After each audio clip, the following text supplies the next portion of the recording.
Admiral Dae-ho Kim stood in the observation deck of Nexus Prime and watched the stars through the massive viewing window. The space station was bigger than most cities and home to representatives from 800 different worlds. Today, they were all afraid of one planet. His planet, Earth. The meeting hall buzzed with nervous energy as alien delegates whispered among themselves. Some had tentacles instead of arms. Others had scales that changed color when they felt scared. A few looked almost human, but their eyes glowed different colors. They all shared one thing in common today. They were terrified of what humanity might do. Dae-ho touched the medal on his chest, the one they gave him after the last war on Earth. That war had ended 97 years ago, but the scars still remained. He had lost his wife and 2 children when Seoul was bombed. Half the city turned to glass in seconds. That was just one bomb from one country on one day. Humans had thousands of such weapons and used them freely back then. Dr. So-Young Park walked. Up beside him, she was Earth's head diplomat and one of the few people who understood alien psychology. Her job was to make these creatures trust humanity, but even she looked worried today. "They want to vote us out of the council," she said quietly.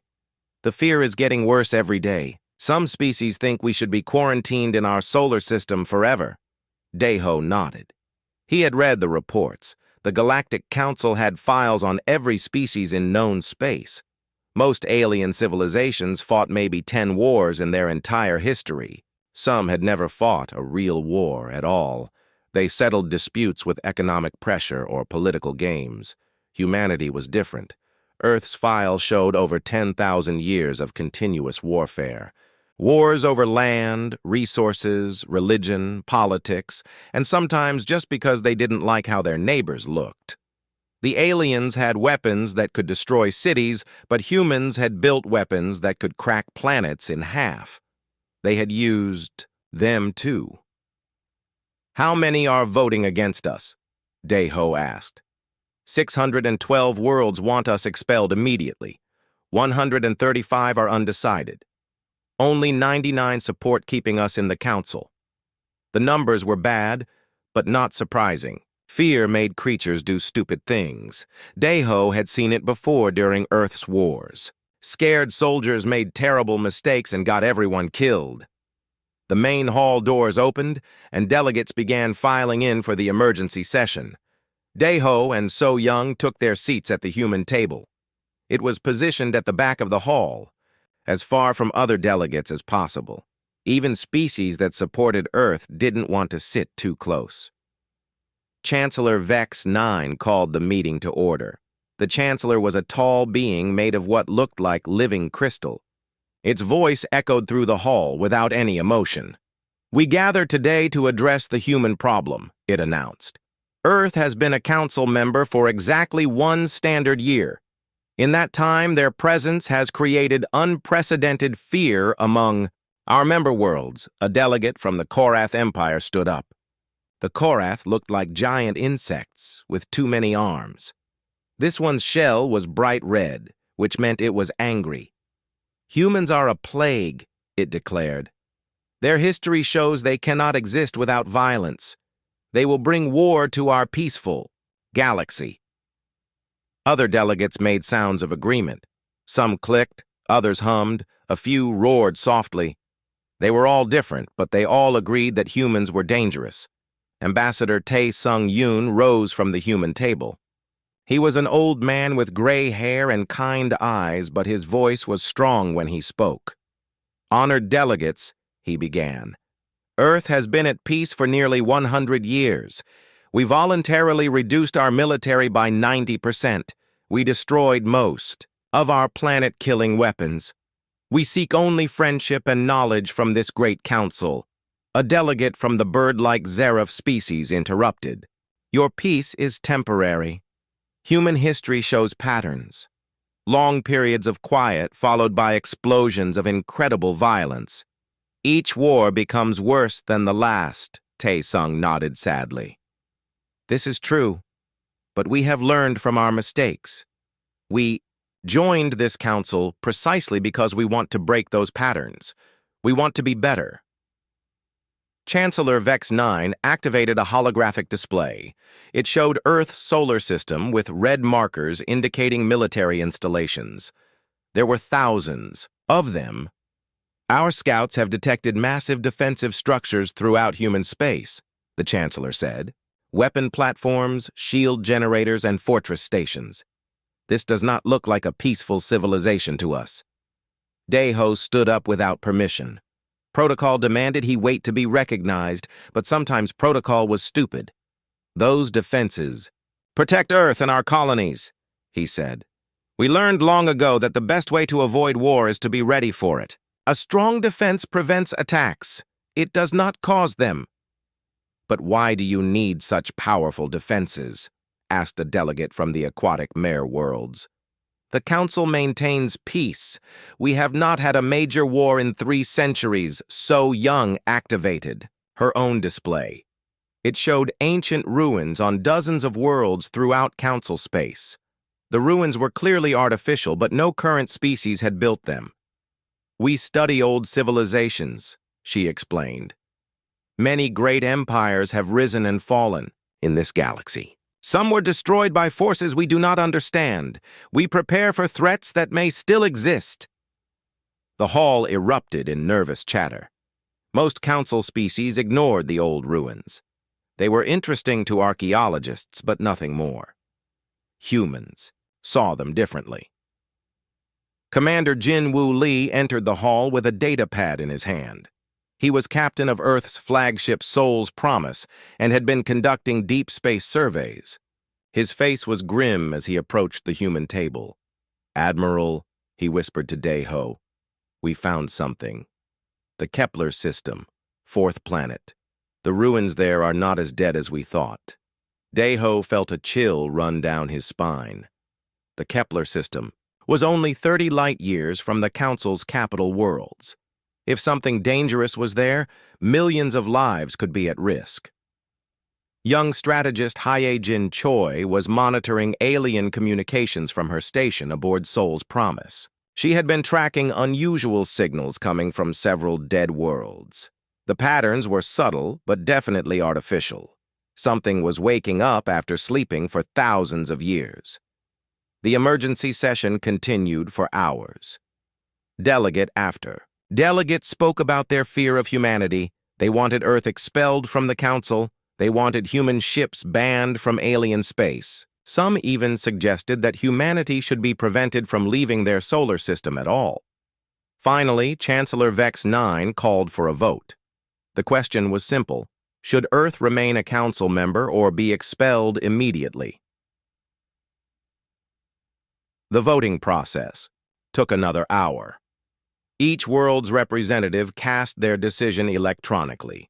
The results appeared on screens throughout the hall. 615 votes for expulsion. 232 votes to allow Earth to remain. The margin was overwhelming. The motion passes, Chancellor Vex 9 announced. Earth is hereby expelled from the Galactic Council effective immediately. All human ships must leave Council. Space within 30 standard days, Ambassador Tae-sung looked defeated. Dr. So-young closed her eyes and took a deep breath.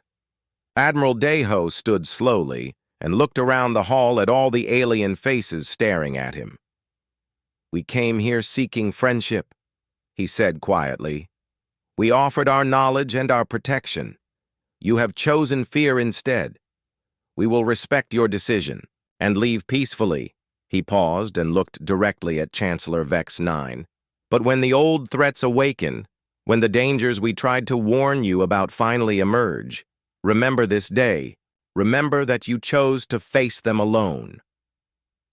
The human delegation gathered their belongings and left the hall in silence. Behind them, 800 worlds celebrated their victory over the terrifying species from Earth. They had no idea they had just made the biggest mistake in galactic history. Captain Min-ho Kang watched the stars through the bridge window of his colony ship New Busan. 6 months had passed since Earth was thrown out of the Galactic Council. The ship carried 50,000 colonists to a world in the Outer Rim, far from Council space. At least that was what everyone thought. The truth was more complicated. Min-Ho knew their real destination was not about finding a new home. It was about protecting the galaxy from something most aliens refused to believe existed. Engineer Yujin Nam rushed onto the bridge with a worried expression. She had been monitoring deep space sensors for the past week, and the readings were getting worse. "Captain, the energy signatures are getting stronger," she reported. "Whatever is buried on Kepler 442b is definitely waking up. We need to establish our colony there as quickly as possible." Min-Ho nodded. Kepler 442b was supposed to be an empty world with some old ruins. The Galactic Council had marked it as uninhabitable and forbidden any settlement there. That made it perfect for what Earth really needed to do. Dr. Jaewon Song had spent 3 years studying the ancient ruins scattered across the galaxy.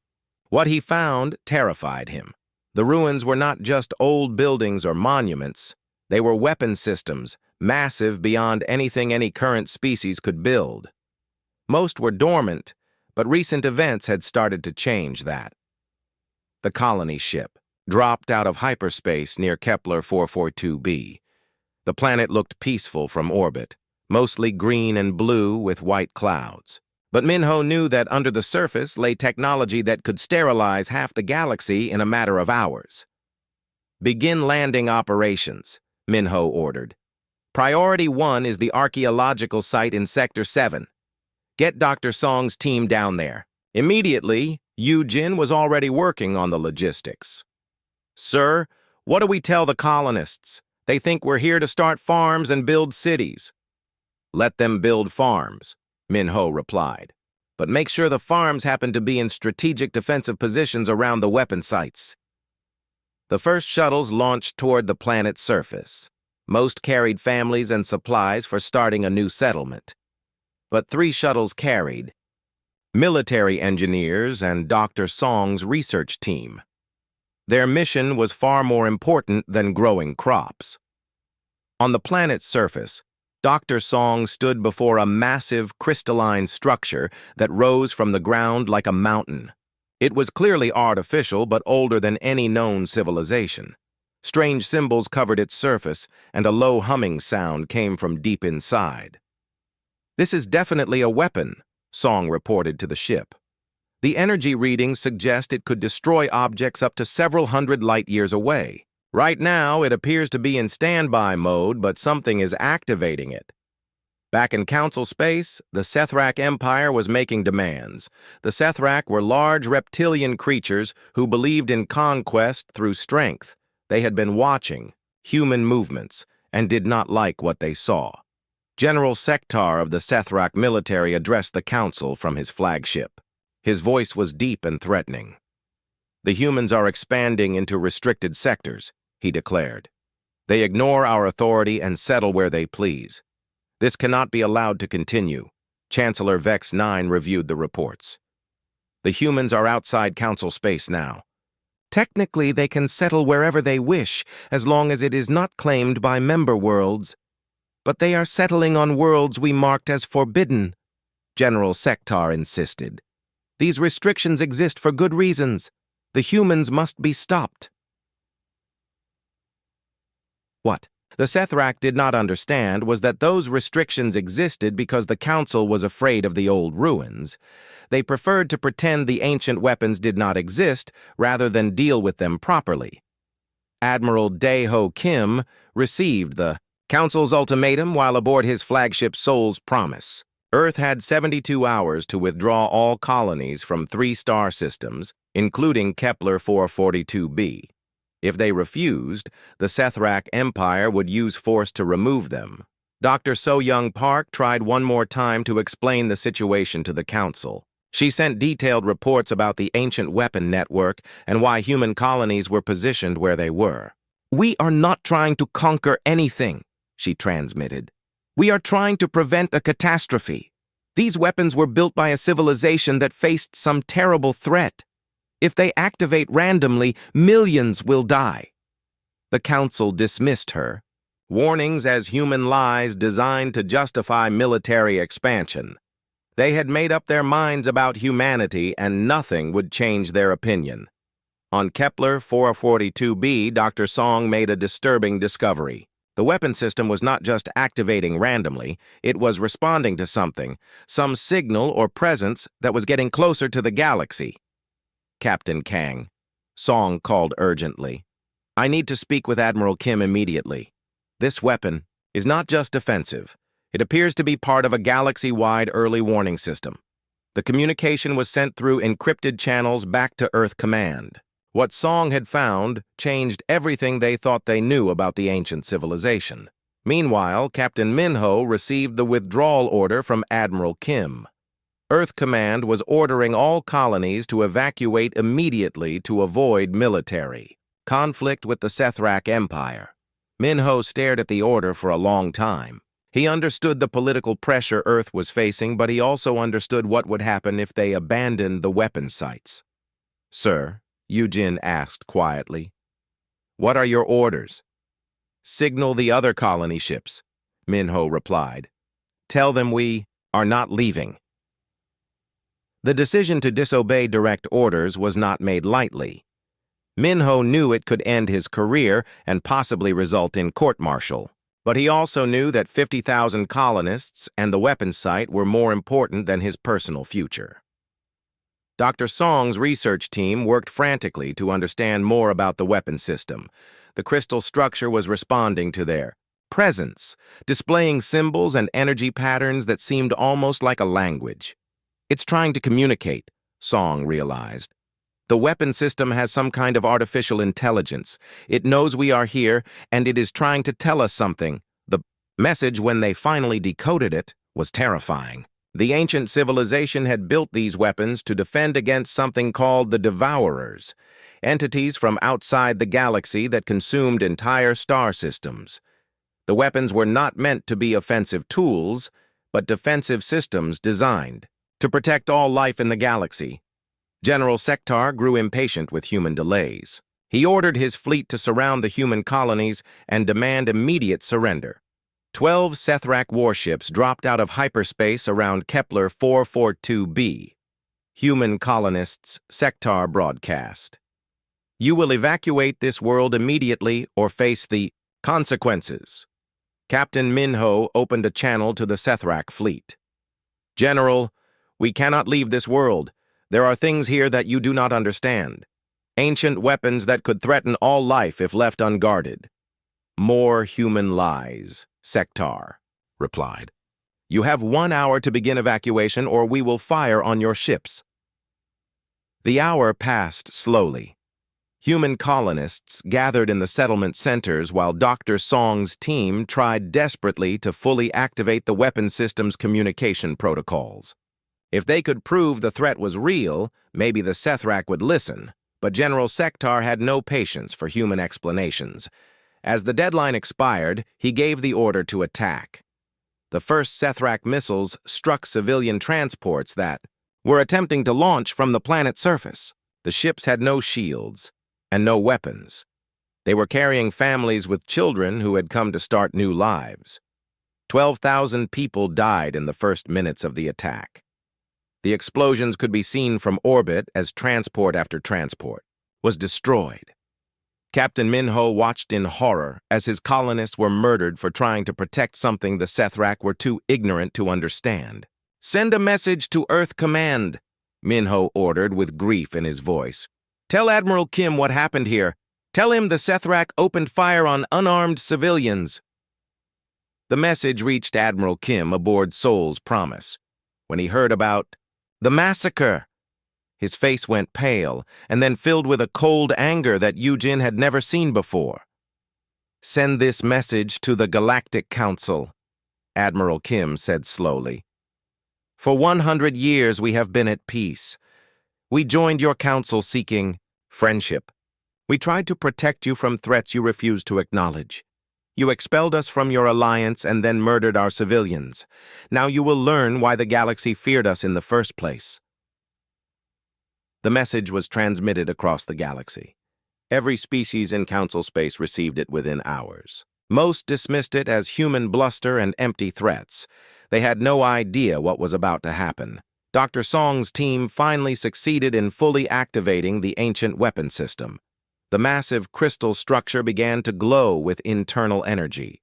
Symbols and warnings appeared in the air around it, translated into every known language, including several that no current species used. The message was clear. Something called the Devourers was approaching the galaxy. The ancient weapons had been built to stop them, but many had been damaged or deactivated over the millennia. Without proper maintenance and defense, the galaxy was doomed. Captain Min Ho understood now why Earth had really sent colonies to these worlds. It was not about expansion or conquest. It was about survival, not just for humanity, but for every living thing in the galaxy. The aliens had expelled humanity from the Council, and then murdered human civilians for trying to protect them. General Seok Jin Han had been retired for 15 years when the call came. He was tending his garden outside Busan when Admiral Kim's message reached him. 12,000 civilians murdered by the Sethrock Empire. The Galactic Council supporting the attack. Everything he had feared would happen had finally come to pass. Within 6 hours, Han was standing in Earth's primary war room, deep beneath the surface of the planet. The room had not been used since the last global conflict ended, 97 years ago. Now banks of computers hummed to life as Earth's military awakened from its long sleep. "Status report," Han demanded as he took command. Colonel Na Young Ryu stepped forward. She led Earth's most elite Special Forces unit, and her soldiers were already deploying across the galaxy. "Sir, we have infiltration teams moving toward 17 Council military installations. Intelligence gathering only at this stage." Dr. Dong Hyun Choi activated the main display screen. The elderly scientist had spent decades preparing for this moment. "General, the Prometheus project is fully operational. Our quantum computers have been running war scenarios continuously for the past 40 years. We know exactly what the Council is capable of. The Prometheus project was Earth's greatest secret. While the planet appeared peaceful on the surface, deep underground networks of artificial intelligence had been modeling every possible galactic conflict. They knew the strength of every alien fleet, the location of every military base, and the weakness of every defensive system. Captain In-Soo Bay entered the war room wearing the uniform of Earth's Deep Space Navy. His ship Incheon's Fury had been disguised as a research vessel for the past decade. In reality, it was humanity's most advanced warship, built in secret and equipped with weapons that violated every treaty Earth had ever signed, General Bay reported. "Incheon's Fury is ready for combat operations. All crew members are at battle stations," Han nodded. The ship was a test of human engineering that pushed physics to its limits. It could destroy entire fleets single-handedly, but more importantly, it could demonstrate to the galaxy that Earth had never actually disarmed. The weapons reduction they had announced was carefully staged theater. Across Earth, the transformation began. Factories that had produced consumer goods for decades revealed their true purpose. Assembly lines that made cooking appliances began churning out plasma cannons. Car manufacturing plants started building armored combat vehicles. Orbital shipyards that launched communication satellites deployed weapons platforms instead. Change happened so quickly that most alien observers thought they were seeing equipment malfunctions. How could a peaceful civilization restructure its entire economy for war in less than 72 hours? The answer was that Earth had never stopped being a military civilization. They had simply hidden it better. General Han broadcast to the galaxy from Earth's military command center. His message was carried by every communication network and translated into hundreds of languages. "People of the galaxy," he began. "For 100 years, humanity has lived in peace. We reduced our military forces. We destroyed our most terrible weapons. We did this not from weakness, but from hope. We hoped to find friendship among the stars." The general paused and looked directly into the camera. "That hope has died. The Galactic Council expelled us for the crime of being prepared to defend ourselves. The Sethrak Empire murdered our civilians for trying to protect worlds the Council had abandoned. You have shown us that peace is not possible, Hans. Voice became harder. Today we remember what we are. For 10,000 years we have been warriors. We have survived ice ages, plagues, and wars that would have destroyed any other species. We have split atoms and harnessed the power of stars. Today you will see why the galaxy should fear us. The message ended, and within minutes the Council's response came. They declared Earth a rogue state and authorized military action to contain the human threat. What they did not realize was that humanity had been planning for exactly this scenario for decades. Dr. Choi's computers had predicted the Council's response with 98% accuracy. Every move the aliens made had been anticipated and countered before they even thought of it. Colonel Ryu's Special Forces teams had already infiltrated the major Council military bases. They were not there to cause damage, but to plant monitoring devices and gather intelligence. When the alien fleets moved toward human space, Earth would know about it hours before the aliens themselves knew. The first test of humanity's new military posture came when a Sethrak patrol fleet encountered human merchant vessels near the edge of Council space. The alien ships demanded the human vessels submit to search and seizure. What the Sethrak found was that Earth's merchant ships were not as defenseless as they appeared. Hidden weapons systems activated, and the Sethrak fleet was destroyed in less than 5 minutes. No human ships were even damaged in the engagement. News of the battle spread quickly across the galaxy. How had simple cargo vessels defeated military? Warships? The answer terrified alien strategists who finally understood the scope of human deception. Every human civilian ship had been built with hidden military capabilities. Every space station could transform into a fortress. Every colony world was surrounded by camouflaged weapon platforms. Earth had been preparing for galactic war while pretending to be a peaceful trading partner. Chancellor Vex 9 convened another emergency council session. The delegates were no longer just afraid of humanity, they were in complete panic. Some species demanded immediate negotiation. Others insisted on total war before humans could deploy their full strength. We must strike now, while they are still outnumbered, declared General Sektar. Every day we wait makes them stronger. But alien military experts studying the merchant ship battle had reached a different conclusion. If human cargo vessels could destroy Sethrak warships, what were human warships actually capable of? The answer came when Captain Baze Inchan's Fury engaged a full Sethrak battle fleet near the Vega system. The alien force consisted of 42 ships, including 3 dreadnoughts. It was considered one of the most powerful fleets in Council space. The battle lasted 4 minutes and 17 seconds. When it was over, the entire Sethrak fleet had been destroyed. Inchan's Fury had not received even minor damage. The weapon systems Captain Bay used were beyond anything in the Council's experience. Gravitational manipulators that could crush ships like tin cans. Energy beams that cut through armor like it was paper. Missiles that could track targets through hyperspace and destroy them in other star systems.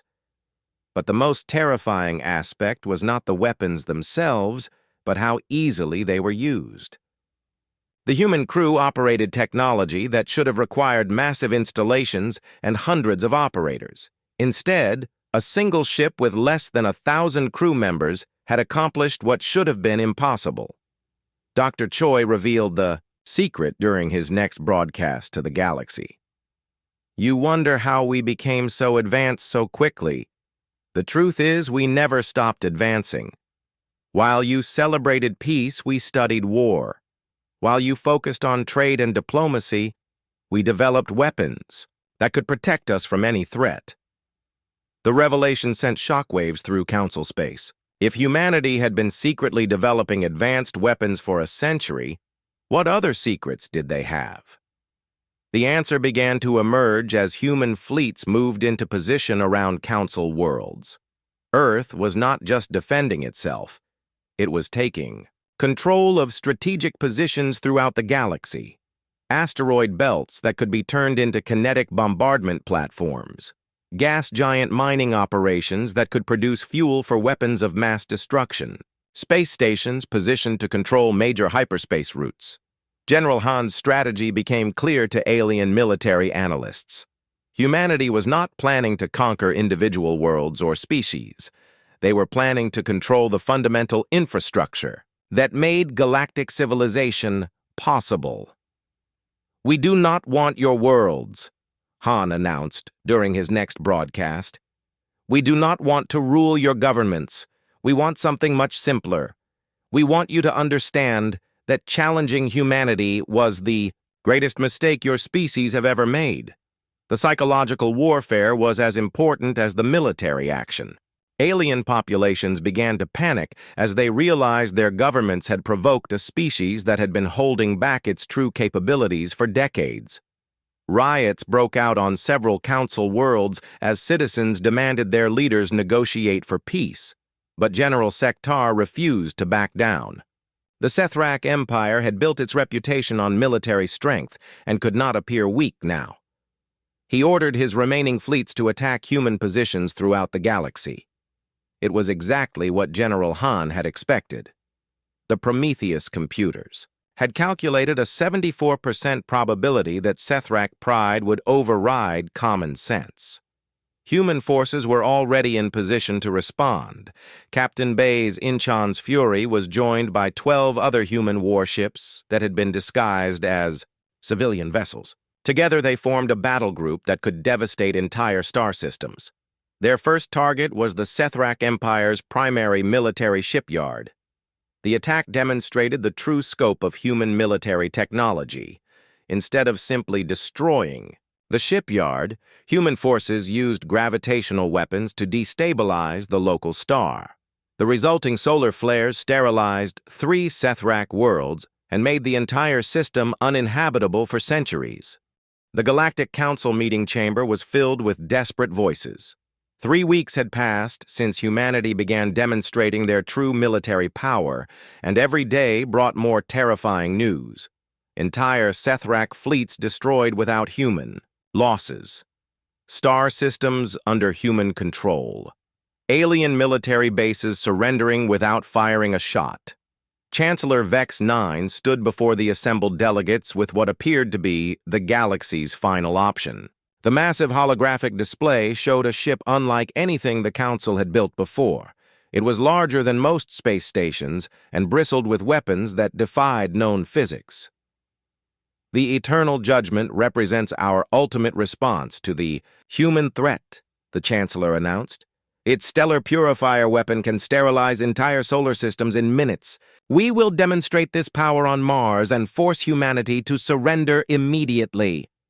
Fleet Admiral Subin Cha received the intelligence report while aboard her flagship in Earth's outer system. The alien superweapon was moving toward human space, with a Council fleet of over 300 ships. Their intention was clear and terrifying.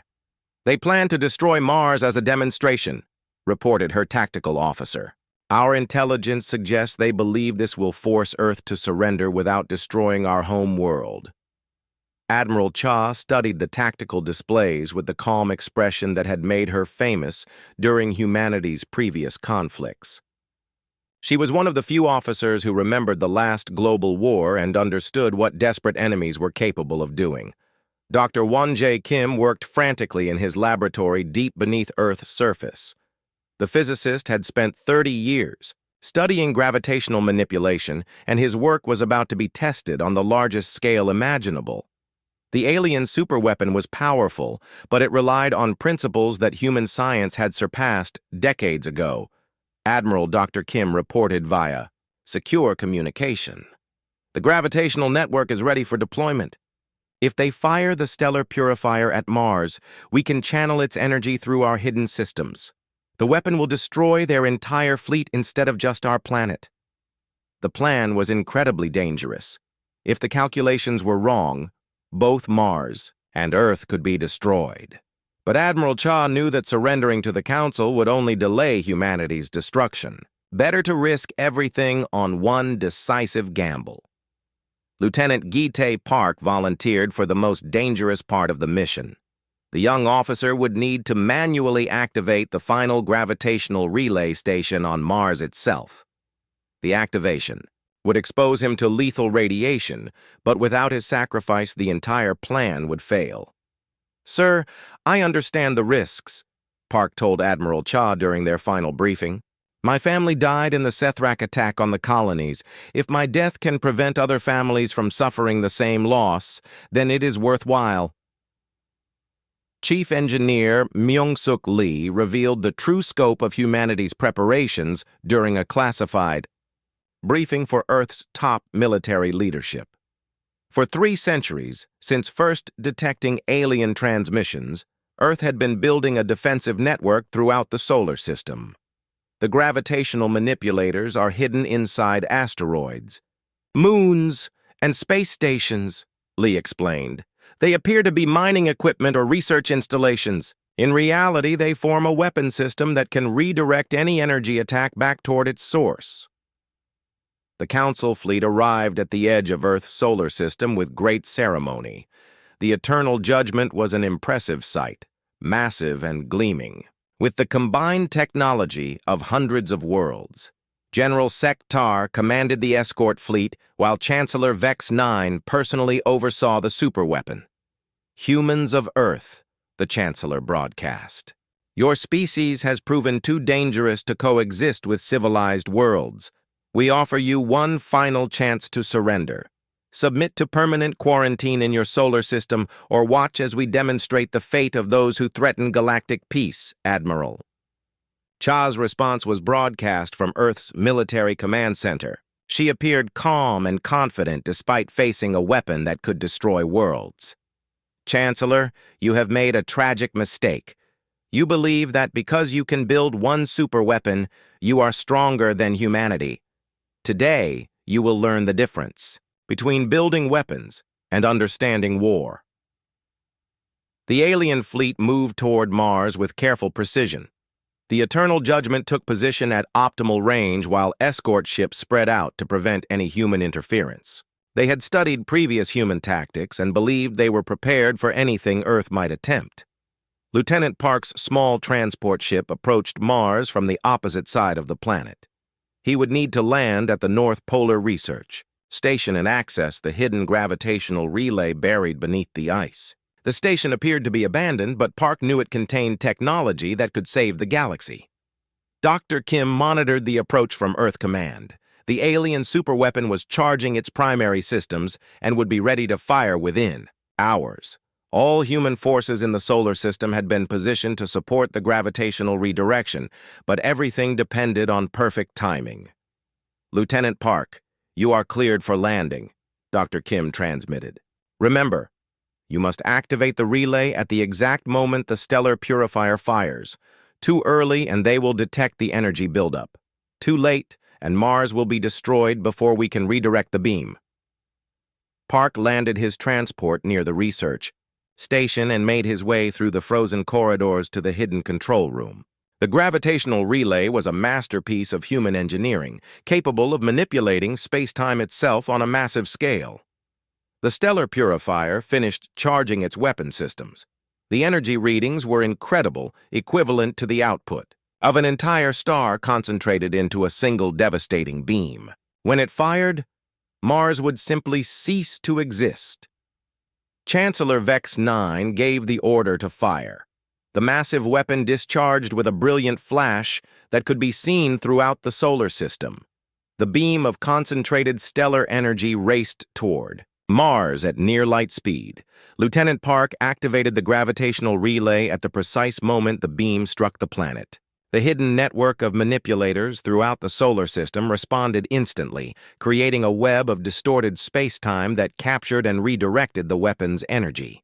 Mars exploded as intended, but the gravitational network caught the explosion's energy and focused it back toward the Council fleet. What had been meant to demonstrate alien power became humanity's ultimate weapon. The redirected energy struck the Eternal Judgment and its escort fleet with devastating effect.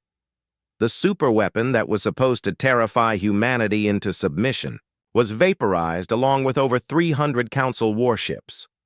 In less than 30 seconds, the galaxy's most powerful fleet had been completely destroyed. Lieutenant Park died at his post as the gravitational relay overloaded from the massive energy transfer. His sacrifice had saved Earth and demonstrated to the galaxy that humanity would accept any loss to protect their home world. Chief Engineer Lee's final revelation came during the aftermath briefing. The gravitational network had not been built as a response to the Council threat. It had been in place for centuries, waiting for exactly this kind of attack. We detected the first alien radio transmissions 300 years ago, Lee explained to the surviving Council delegates who had witnessed the battle. From that moment, we knew that contact with other species was inevitable. We also knew that peaceful coexistence was unlikely given humanity's history. The engineer activated a holographic display showing the true extent of human preparations. The solar system was riddled with hidden weapons, defensive systems, and monitoring stations. Every asteroid belt had been turned into a fortress. Every space station could transform into a weapons platform. We built these defenses not because we wanted war, but because we understood it was inevitable. Your species saw our military preparations and assumed we were planning to attack you. In reality, we were planning to survive your attack on us. Admiral Cha's final broadcast to the galaxy was brief but definitive. For 3 centuries, we prepared for this day. We hoped it would never come, but we knew alien fear would eventually overcome alien wisdom. Today, you have seen the price of attacking humanity. The destruction of the Council's superweapon fleet sent shockwaves throughout civilized space. Species that had supported the war against humanity immediately began broadcasting messages of peace and reconciliation. Others simply retreated to their home systems and hoped Earth would ignore them. General Sektar was among the few survivors of the battle. His command ship had been damaged but not destroyed when the redirected energy swept through the Council fleet. He found himself drifting in space, watching the debris of what had been the galaxy's most powerful armada. "How?" he transmitted to Admiral Cha. "How did you turn our own weapon against us?" General Cha replied. "You made the same mistake every enemy makes when fighting humanity. You assumed that because we appeared peaceful, we had forgotten how to wage war. You forgot that the most dangerous predators are those that hunt in silence." The Battle of Mars became known throughout the galaxy as the moment when alien civilization learned to truly fear humanity. But it was also the moment when humanity demonstrated that their greatest strength was not their weapons but their willingness to sacrifice everything to protect what they loved. President Yoon Ji-woo stood at the podium in what had once been the Galactic Council chamber. The Great Hall that had expelled Earth just 8 months earlier now hosted representatives from across the galaxy who had come to negotiate the terms of a new peace. The irony was not lost on anyone present. The destroyed debris field where Mars once orbited served as a constant reminder of what happened when species chose war over wisdom. 3 million human colonists had died when the planet was destroyed, but their sacrifice had saved countless billions throughout the galaxy. Admiral Dae-ho Kim took his place at the human delegation table. The old soldier who had tried to warn the Council about ancient threats now found himself in the position of dictating terms to the species that had ignored his warnings. The weight of responsibility was immense. Ambassador Hae-young Shin had spent weeks preparing for these negotiations. She was tasked with creating a framework that would prevent future conflicts while allowing humanity to fulfill their role as protectors of galactic civilization. The solution she proposed would fundamentally change how the galaxy governed itself. "Honored delegates," President Wu began her address. "We gather here not as conquerors and conquered, but as survivors of a catastrophe that should never have happened. Humanity sought friendship among the stars and found only fear. That fear led to war, and war led to tragedy. The alien representatives listened in silence.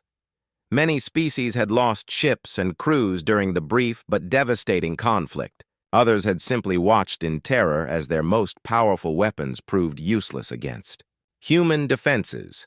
Chancellor Vex 9 had survived the destruction of the Eternal Judgment, but was no longer the same confident leader who had once dismissed human warnings. The crystalline being's voice carried undertones of defeat and regret. President: Wu, humanity has demonstrated superior military capability. What terms do you demand for peace? We demand nothing, President Wu replied, surprising many delegates. Instead, we offer something. We offer to share the burden of protecting this galaxy from threats that make our recent conflict seem trivial. Dr. Young-Ho Lim activated the chamber's main display system. The elderly scientist had finally succeeded in fully translating the ancient alien archives found on dozens of worlds throughout Council space. What the records revealed changed everything the galaxy thought it knew about its own history. The beings who built the weapon networks called themselves the Guardians, Dr. Lim explained. They were not conquerors or destroyers. They were the last survivors of a galactic civilization that was consumed by entities from beyond our reality. The holographic display showed images that defied comprehension. Vast, dark shapes moving between stars, consuming entire solar systems and leaving nothing behind but empty space. The records called them the Devourers and described them as a force of pure entropy that sought to unmake existence itself. The Guardians built their weapon network as a final gift to whatever civilizations would follow them, Dr. Lim continued. They knew they could not survive but hoped their defenses would protect future life from the same fate that befell them. Ambassador Shin stood to address the assembly. Her proposal would reshape galactic governance and establish humanity as the protectors the galaxy needed, but had been too afraid to accept. We propose the Treaty of New Terra, she announced. Humanity will take responsibility for maintaining and operating the ancient weapon network. We will defend this galaxy against threats both internal and external. In exchange, we ask for complete autonomy over our expansion and development. The terms were simple but revolutionary.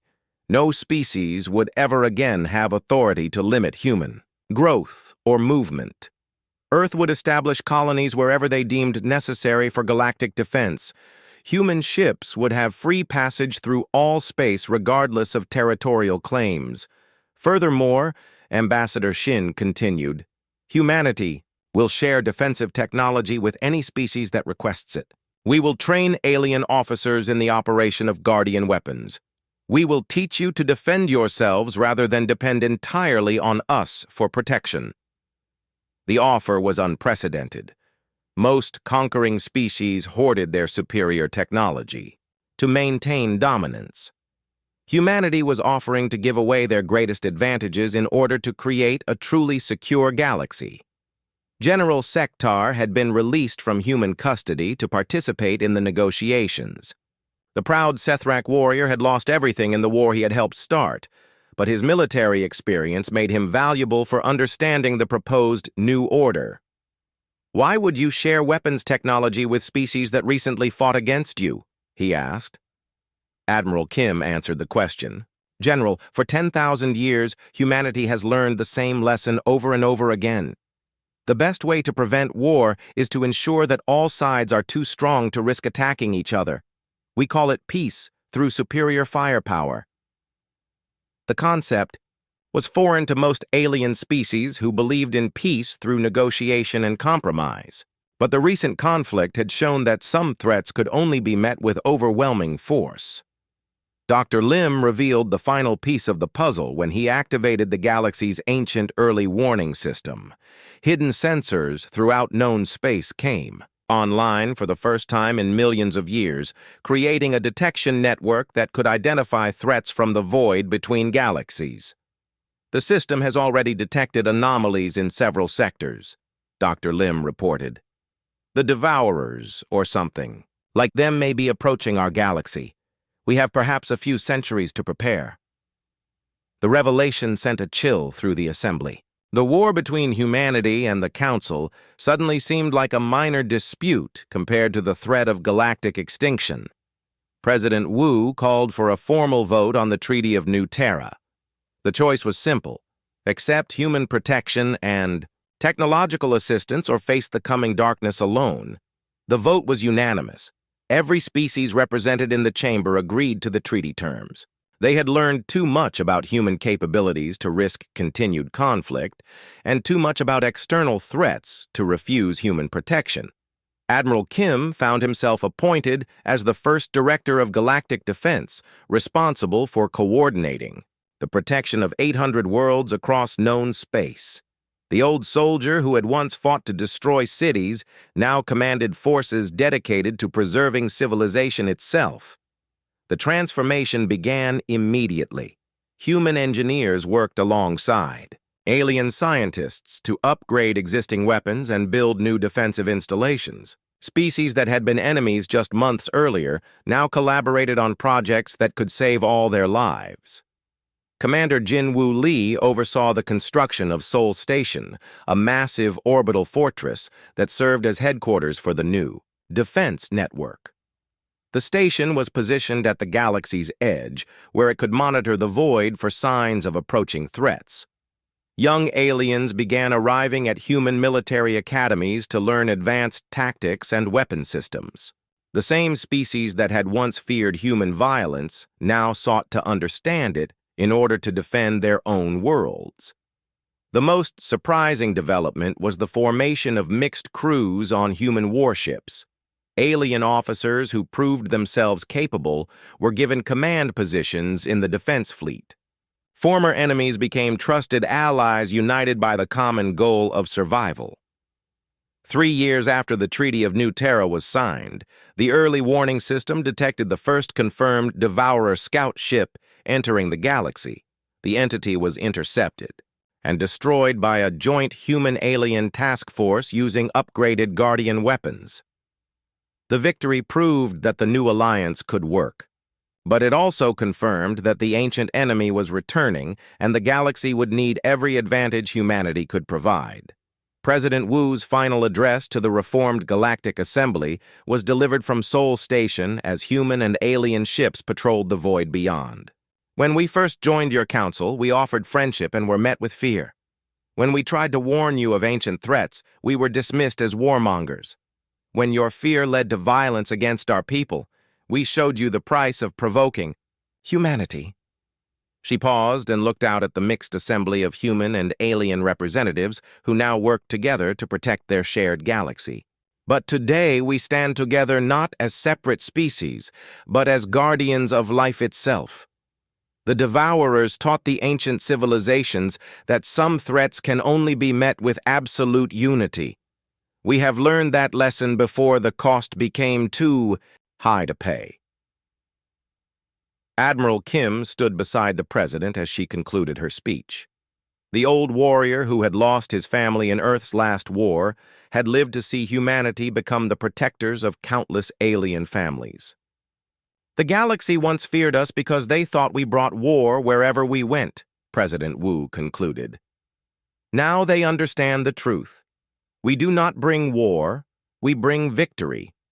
We do not seek conquest, we seek the kind of peace that can only be won by those strong enough to defend it. The assembled representatives, human and alien alike, rose in unanimous agreement. They had learned the greatest lesson of all, that the strongest warriors are not those who love violence, but those who understand when violence is the only path to peace. The galaxy was safe, protected by the species it had once tried to destroy. And in the void beyond, the Devourers would find a civilization that had learned from its mistakes and would never again face extinction without a fight.